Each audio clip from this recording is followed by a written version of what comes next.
تم میں سے کوئی بھی ہو، باہر ہو، امت کے ناطے سے امت کے رسول ہیں وہ، تو عام اجازت ہے سب کو، لیکن ادب کے ساتھ نیت کرے آئندہ وہ نبی صلی اللہ علیہ وسلم سے محبت میں خیانت نہیں کرے گا، بے ایمانی نہیں کرے گا، اور ان کا فوجی غلام بن کے رہے گا، اور اس کی جان ہر وقت آقا کی قربانی کے لیے بھیک مانگتی ہے اللہ، تو دخیلک کہہ سکتے ہیں، بہت بڑا لفظ ہے۔ دخیلہ کوئی کہہ دے تو عرب یا بلوچوں پٹھانوں میں بھی شاید یہ رواج ہے، اس کو کوئی چھو نہیں سکتا، ہاتھ نہیں لگا سکتا۔ تو نبی کریم تو سید العرب والعجم ہے،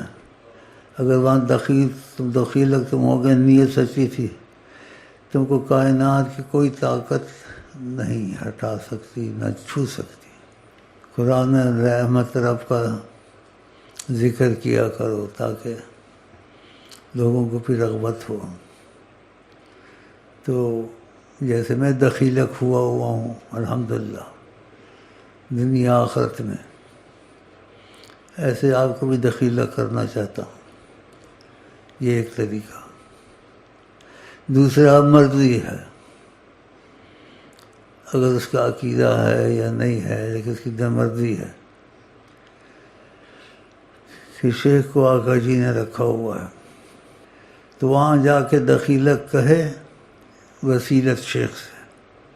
کہ شیخ کے وسیلے سے میں رسول اللہ صلی اللہ علیہ وسلم آپ کے پاس آیا ہوں اللہ، تو مسئلہ پھر بدل جائے گا تمہارا، یہ تمہاری مرضی ہے۔ تو اس میں یہ رکھو نیت میں کہ میں دین دنیا آخرت سب آپ اللہ کے حوالے، پھر آپ کے حوالے، پھر شیخ کے حوالے، اور میرا دنیا آخرت کا سارا مسئلہ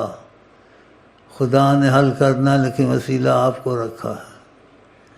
آپ کو وسیلہ رکھا ہے شیخ کے وسیلے سے، کہ شیخ کو آپ نے رکھا ہے اللہ، کہ تمہارا کوئی کام رکے گا نہیں دنیا آخرت کا، اگر سچائی ہوگی۔ یہ دخیلک کا لفظ بہت بڑا ہے، پٹھانوں میں بھی اس میں اہمیت ہے، شاید بلوچیوں میں بھی اہمیت ہے، کہتے ہماری پناہ میں آیا ہے۔